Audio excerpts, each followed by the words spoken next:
Bon, il y a deux réactions. Il y a d'abord une réaction strictement humaine.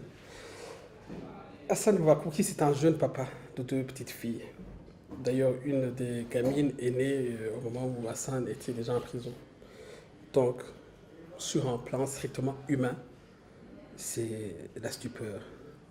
C'est la stupeur, la perpétuité. C'est dur, c'est terrible. On n'a pas de mots. Ensuite, on s'interroge. On revisite un peu l'histoire récente du Burundi.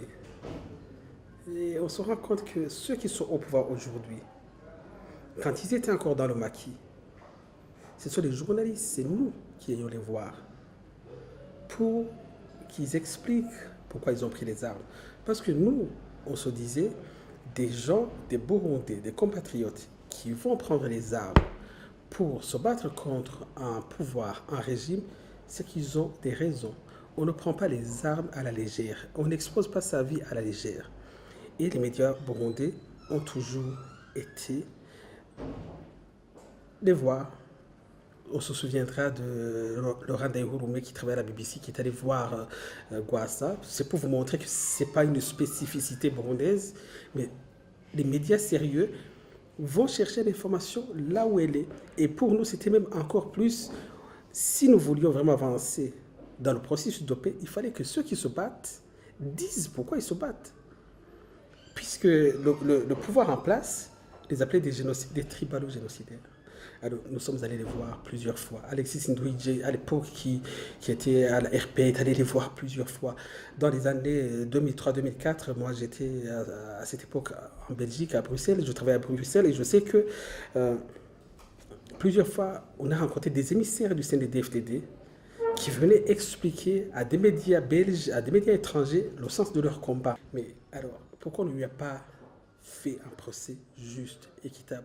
Pourquoi est-ce qu'on n'a pas démontré à la face des Burundais du monde que c'est effectivement un criminel? On a assisté à un procès bâclé, on a assisté à une parodie de justice. Et le sommet, c'est ce qui s'est passé ce vendredi, quand le directeur de Radio Bonécha, Patrick, en compagnie de l'avocat de Hassan Wakuki, sont allés demander la copie du jugement, ce qui est normal, ce qui est permis par la loi.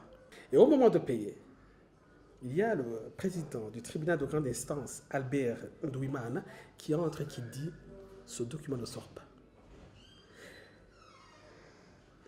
Voilà la justice burundaise. Un document autorisé par la loi, Albert Ndouimana, le président du tribunal de grande instance, dit « il ne sort pas ». Ils ont fait plus de 150 km pour aller chercher une copie de jugement, ce qu'autorise la loi. Et voilà, il vient allègrement, il dit ce document ne sort pas. C'est grave. Et après, comment est-ce qu'on va croire qu'il y a eu une justice équitable dans ce pays? Et puis c'est triste. C'est triste que tout ceci se passe au moment où on devrait plutôt être dans une période sereine pour fêter 50 ans d'indépendance. Mais quelle indépendance? Quand même la justice n'est pas indépendante. Voilà, c'est un sentiment de tristesse. Mais je me dis, nous allons continuer à travailler le plus professionnellement possible.